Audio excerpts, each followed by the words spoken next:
Ukraine रूस युद्ध के 10 दिन पूरे, आगे कैसे होंगे सूरत हाल, जानिए 5 संभावित परिदृश्य।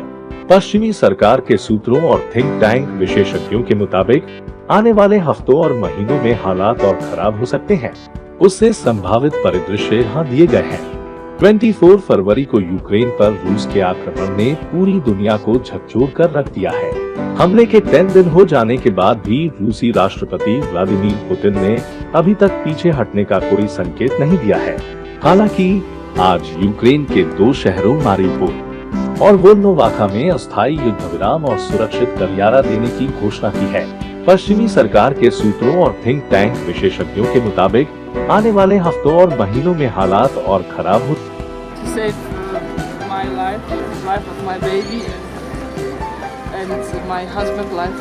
सकते हैं।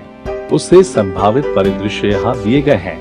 नंबर 1, सैन्य टकराव और गहराने के आसार। यूक्रेनी सेना ने अब तक रूस के आक्रमण का विरोध किया है। यूक्रेनी पैरा ट्रूपर्स ने शुरुआती दिनों में ही राजधानी कीव समेत खार्किव और मारिउपोल जैसे प्रमुख शहरों पर रूसी सेना के नियंत्रण के प्रयासों को विफल कर दिया है। हालांकि रूस का दावा है कि उसके पास पूर्ण हवाई श्रेष्ठता है और राजधानी कीव के आसपास और अन्य क्षेत्रों में यूक्रेन की हवाई सुरक्षा खराब हो गई है। एक यूरोपीय सूत्र ने नाम न छापने की शर्त पर शुक्रवार को संवाददाताओं से कहा, बड़ी संख्या में यूक्रेनियन नागरिक क्षेत्रीय रक्षा इकाइयों में शामिल हो गए हैं। इससे रूसी सेना के मनोबल और उसके सैन्य समर्थन के बारे में सवाल बने हुए हैं।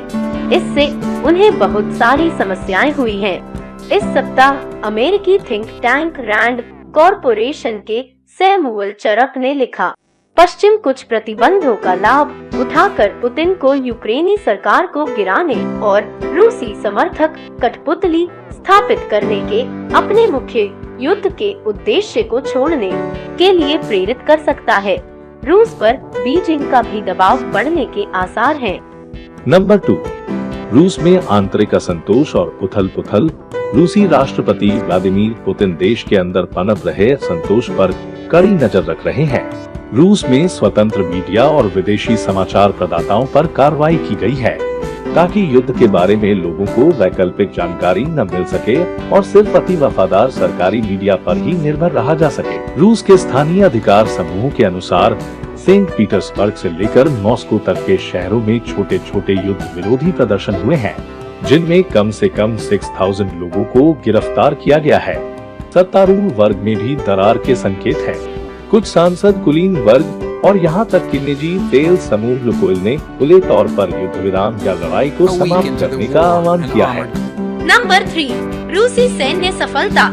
रूसी सैनिकों के पास उन्नत हथियार, तीव्र और घातक हवाई हमले की शक्ति और विनाशकारी तोपखानों का जखीरा है। पश्चिमी रक्षा विश्लेषकों को उम्मीद है कि इसके बल पर रूसी सैनिक आगे आने वाले दिनों में यूक्रेन में और आगे कदम बढ़ा सकते हैं। इसी के मद्देनजर रूसी सेना ने यूक्रेन की राजधानी कीव पर हमले की आशंका से पहले शहर के बाहर वाहनों का एक विशाल काफिला जमा कर रखा है। फ्रांस के राष्ट्रपति इमैनुएल मैक्रोन ने गुरुवार सुबह पुतिन के साथ एक कॉल के बाद निष्कर्ष निकाला था कि सबसे बुरा आना अभी बाकी है। उनके एक सहयोगी ने बताया कि पुतिन पूरे यूक्रेन पर नियंत्रण करना चाहते हैं, लेकिन अगर रूसी सैनिकों ने यूक्रेन के राष्ट्रपति वोलोडिमिर ज़ेलेंस्की को अपदस्थ कर दिया और यूक्रेन के प्रतिरोध को कहीं और खत्म कर दिया, तो भी पुतिन को 40 मिलियन के राष्ट्र पर कब्जा करने की चुनौती का सामना करना पड़ेगा। नंबर 4, संघर्ष और गहरा सकता है। यूक्रेन की सीमा 4 पूर्व सोवियत राज्यों के साथ मिलती है, जो अब अमेरिका के नेतृत्व वाले नाटो सैन्य गठबंधन के सदस्य हैं, जो एक सदस्य पर हमले को सभी के खिलाफ हमला मानता है। सोवियत संघ के लिए पुतिन की पुरानी यादों और बाल्टिक राज्यों के रूसी अल्पसंख्यकों की रक्षा करने की उनकी प्रतिज्ञा ने उनकी क्षेत्रीय महत्वाकांक्षाओं पर सवाल खड़े कर दिए हैं। कुछ लोगों को आशंका है कि पुतिन यूक्रेन और रोमानिया के बीच एक पूर्व सोवियत राज्य मोल्दोवा पर भी नजर गड़ाए हुए हैं। कुछ लोगों को आशंका है कि पुतिन नाटो सदस्य पर खुले तौर पर हमला करेंगे, जिससे परमाणु युद्ध का खतरा बढ़ सकता है। स्वीडन ने बाल्टिक सागर के द्वीप गोटलैंड पर रूसी नजरों पर ध्यान लगा रखा है। नंबर 5, नाटो से टकराव। परमाणु हथियारों से विनाश की पारस्परिक गारंटी के कारण इसे हमेशा असंभव माना जाता रहा है। हालांकि अमेरिका और रूस ने एक तथाकथित विरोधाभास बयान दिया है, जिस पर वे गलतफहमी की संभावनाओं को कम करने के लिए सैन्य सूचनाओं का तेजी से आदान प्रदान कर सकते हैं।